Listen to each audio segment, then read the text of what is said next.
دنیا میں آتے ہیں اللہم اغفر لامتی رب حب لامتی، دنیا میں رہتے ہیں تو امت کی مغفرت کی دعائیں، قبر میں جاتے ہیں تو امت کی مغفرت کی دعائیں، آج بھی قبر میں امت کی مغفرت کی دعائیں کر رہے ہیں۔ میرے آقا صلی اللہ علیہ وسلم کا مقام یہ ہے، صحیح مسلم شریف کی حدیث ہے، جب قرآن کریم نازل ہوا نا تو ایک قرات کی اجازت اللہ جل وعلا نے دی۔ جبریل امین حضور اکرم صلی اللہ علیہ وسلم کی بارگاہ میں حاضر ہوئے تو اللہ نے ایک قرات کی اجازت دی۔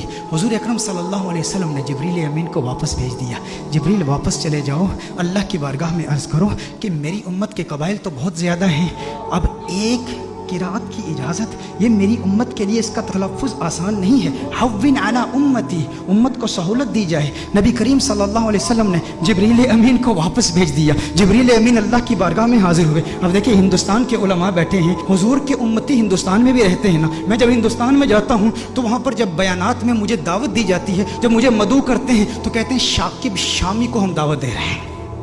شاکب شامی کہیں گے یا ثاقب سامی کہیں گے؟ تو ہندوستان کے کچھ ایسے علاقے ہیں جہاں پر سے اور شین کو اکٹھے نہیں وہ تلفظ کر پاتے، ادا نہیں کر پاتے۔ نظام الدین اولیاء رحمہ اللہ کی بارگاہ میں گیا تو وہاں کہتے ہیں نجام الدین اولیاء۔ ہندوستان بہت بڑا ہے، میں حیدرآباد دکن میں گیا تو وہاں قرآن کی جگہ قرآن کہہ رہے ہیں، قرآن، تو ہر ایک کے لیے تلفظ آسان نہیں ہے، تو میں کہتا ہوں وہ تو ایک ہندوستان ہے، میرے آقا صلی اللہ علیہ وسلم کی امت تو پوری دنیا میں ہے۔ تو حضور نے اللہ کی بارگاہ میں التجا کی کہ یا اللہ میری امت کے لیے بہت مشکل ہے، ایک قرات کی اجازت دی ہے، مزید اضافہ کیا جائے۔ جبریل امین اللہ کی بارگاہ میں حاضر ہوتے ہیں، اللہ ارشاد فرماتا ہے جا جبریل واپس جا، دو قراتوں کی اجازت۔ حضور پھر عرض کرتے ہیں، ارشاد فرماتے ہیں جبریل واپس چلا جا، دو بھی کافی نہیں ہے۔ جبریل امین پھر اللہ کی بارگاہ میں حاضر ہوتے ہیں، مزید اضافہ کیجئے۔ اللہ نے ارشاد فرمایا تین قراتوں کی اجازت۔ حضور کی بارگاہ میں جبریل امین حاضر ہوتے ہیں، حضور فرماتے ہیں حوّن علی امتی، مزید سہولت دی جائے میری امت کو۔ اللہ نے ارشاد فرمایا جا میرے محبوب تیرے صدقے 7 قراتوں کی اجازت ہے۔ اللہ ناراض نہیں ہوا، اللہ نے ناراضگی کا اظہار نہیں کہ میں ارحم الراحمین ہوں، میں اپنی مخلوق کے تلفظ کو نہیں جانتا تو کون جانتا ہے؟ میرے محبوب بار بار جبریل کو واپس کیوں بھیجتا ہے؟ میں نے تو قرآن نازل کیا نا، لیکن اللہ نے ناراضگی کا اظہار نہیں کیا بلکہ اللہ جل وعلا نے پیار کا اظہار کیا۔ اب اللہ کا پیار کیا ہے، اللہ کی محبت کیا ہے کہ محبوب یہ جو 3 بار تجھے تکلیف اٹھانی پڑی نا کہ تو نے جبریل کو 3 بار بھیجا ہے میری بارگاہ میں، اس تکلیف کی وجہ سے محبوب تجھے انعام دیتا ہوں، تجھ پہ اپنی عنایات کا نزول کرتا ہوں۔ وہ انعام کیا ہے؟ تجھے ضمانت والی 3 دعائیں دیتا ہوں، 3 دعائیں۔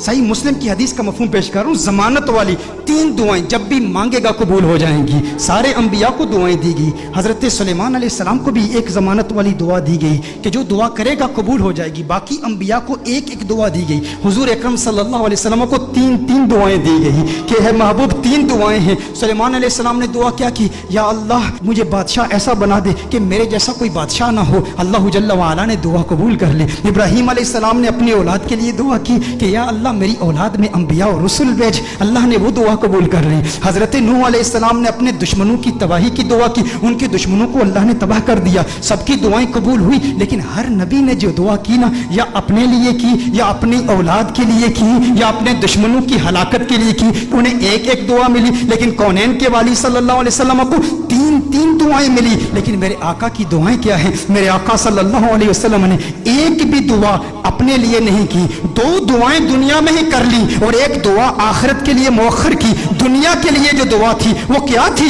اللہم اغفر لامتی، اللہم اغفر لامتی، اللہم اغفر لامتی، ہے اللہ میری امت کی مغفرت فرما۔ میرے آقا صلی اللہ علیہ وسلم نے دوسری دعا کیا کی؟ پھر اللہم اغفر لامتی، ہے اللہ میری امت کی مغفرت فرما۔ علماء نے کلام کیا ہے کہ پہلی جو دعا تھی وہ کبائر گناہ کے لیے تھی، دوسری جو دعائیں تھی وہ صغائر گناہ کی ہے، لیکن تیسری دعا میرے آقا صلی اللہ علیہ وسلم نے مؤخر کر لی۔ اور مؤخر کیوں کی؟ حضور نے ارشاد فرمایا یہ تیسری دعا آخرت کے لیے بچا کے رکھی ہے۔ یا رسول اللہ صلی اللہ علیہ وسلم کیوں بچا کے رکھی ہے؟ حضور نے ارشاد فرمایا وہ آخرت کا دن ایسا دن ہے جب سب نبیوں کی امتیں یہاں تک کہ انبیاء بھی میری بارگاہ میں حاضر ہوں گے، یہ ان کے لیے سنبھال کے رکھی ہے۔ حضور اکرم صلی اللہ علیہ وسلم نے ابراہیم علیہ السلام کی امت کے لیے، عیسیٰ علیہ السلام کی امت کے لیے، موسیٰ علیہ السلام کی امت کے لیے، ان سب کی امتوں کی مغفرت کے لیے یہ دعا سنبھال کے رکھی ہے۔ ذہن میں یہ سوال تو پیدا ہوتا ہے نا، باقی انبیاء کو بھی قیامت کی ہولناکیوں کا علم تھا نا، قیامت کی ہولناکیوں اور سختیوں اور شدت کا علم تھا نا، وہ جانتے تھے کہ مخلوق کس قدر مجبور ہوگی قیامت کے روز، انہیں بھی اپنی امت سے محبت تھی نا۔ باقی انبیاء نے آخرت کے لیے دعا کیوں نہیں بچا کر رکھی؟ ذہن میں سوال پیدا ہوتا ہے، باقی انبیاء بھی اپنی امتوں سے پیار کرتے ہیں، لیکن انہوں نے اپنی امتوں کے لیے وہ دعا بچا کر کیوں نہیں رکھی؟ ایک دعا تھی امت کے لیے بچا کر رکھتے نا۔ انبیاء کو پتا تھا، انبیاء جانتے تھے کہ اس لجپال کو لاج ہے۔ ارے ہم کیوں پریشان ہوں جس کی آمد کے تذکرے ہم کب سے کر رہے ہیں، اپنی امتوں کو بتا رہے ہیں وہ محمد عربی آ رہا ہے، وہ لجپال ہے، جہاں اپنی امتوں کو بچائے گا وہاں ہماری امتوں کو بھی بچائے گا۔ میرے آقا صلی اللہ علیہ وسلم فقط اپنی امت کے لیے نہیں آئے، وہ رحمت للعالمین ہیں، وہ عیسیٰ کے لیے بھی آئے ہیں اور عیسیٰ کی امت کے لیے بھی آئے ہیں، وہ موسیٰ کے لیے بھی آئے ہیں، موسیٰ کی امت کے لیے بھی آئے ہیں، وہ ابراہیم کے لیے بھی آئے ہیں، ابراہیم کی امت کے لیے بھی آئے ہیں، وہ نوح کے لیے بھی آئے ہیں اور نوح کی امت کے لیے بھی آئے ہیں۔ علی نبینا علیہ الصلوۃ والسلام، انہیں پریشانی نہیں تھی، وہ جانتے تھے وہ لجپال ہیں، انہوں نے پہلے ہی انتظام کر رکھا ہے، وہ سب کی شفاعت کر دیں گے، کیونکہ میرے آقا صرف اس امت کے لیے نبی نہیں، وہ سب کے لیے نبی ہیں، یہاں تک نبیوں کے لیے بھی نبی ہیں۔ اعلیٰ حضرت نے یہ احمد رضا صاحب کلام پڑھ رہے تھے، اس وقت مجھے اعلیٰ حضرت کا وہ کلام یاد آیا۔ اعلیٰ حضرت نے بڑا خوبصورت تخیل باندھا ہے کہ دنیا میں میرے دل میں یہ خواہش ہے کہ نبیوں اور رسولوں سے ملوں اور سارے انبیاء اور رسول سے ایک التجا کروں، ان سے ایک بات پوچھوں۔ یہ کس کی خواہش ہے؟ اعلیٰ حضرت کی خواہش ہے کہ اس دنیا میں سارے انبیاء اور رسول سے ملاقات کروں اور ان سے ایک سوال پوچھوں۔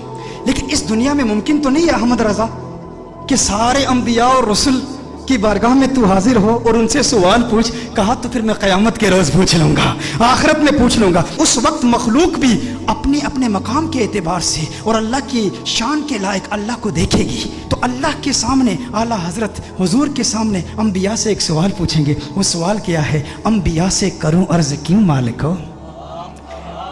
انداز دیکھیں، تیور دیکھیں، ادب کا مقام دیکھیں، حضور کا احترام بھی ہے۔ امتی آپ کا ہوں لیکن انبیاء سے ایک سوال پوچھنا چاہتا ہوں، انبیاء سے کروں عرض کیوں مالک ہو؟ کیوں مالک ہو؟ انبیاء سے کروں عرض کیوں مالک ہو؟ کیوں مالک ہو؟ کیا نبی ہے تمہارا ہمارا نبی؟ یہ جو ہمارے آقا ہیں، جو ہمارے نبی ہیں، کیا تمہارے بھی یہی نبی ہیں؟ انبیاء سے کروں عرض کیوں مالک ہو؟ انبیاء سے کروں عرض کیوں مالک ہو؟ کیا نبی ہے تمہارا ہمارا نبی؟ انبیاء فرمائیں گے احمد رضا آج پوچھ لیا ہے، تجھے موقع ملا ہے اللہ کی بارگاہ میں، انبیاء کی بارگاہ میں، رسولوں کی بارگاہ میں، آقا خود موجود ہے، پوچھ لیا ہے تو سن احمد رضا، تو نے کہا انبیاء سے کروں عرض کیوں مالک ہو؟ کیا نبی ہے تمہارا ہمارا نبی؟ جیسے سب کا خدا ایک ہے ویسے ہی ان کا ان کا تمہارا ہمارا نبی۔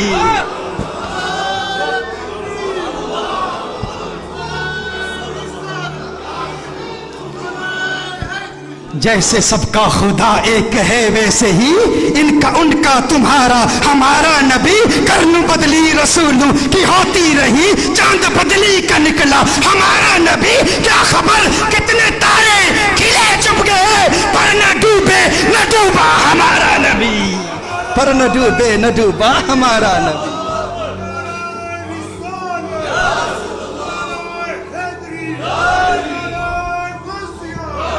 اچھا میں عرض کر رہا تھا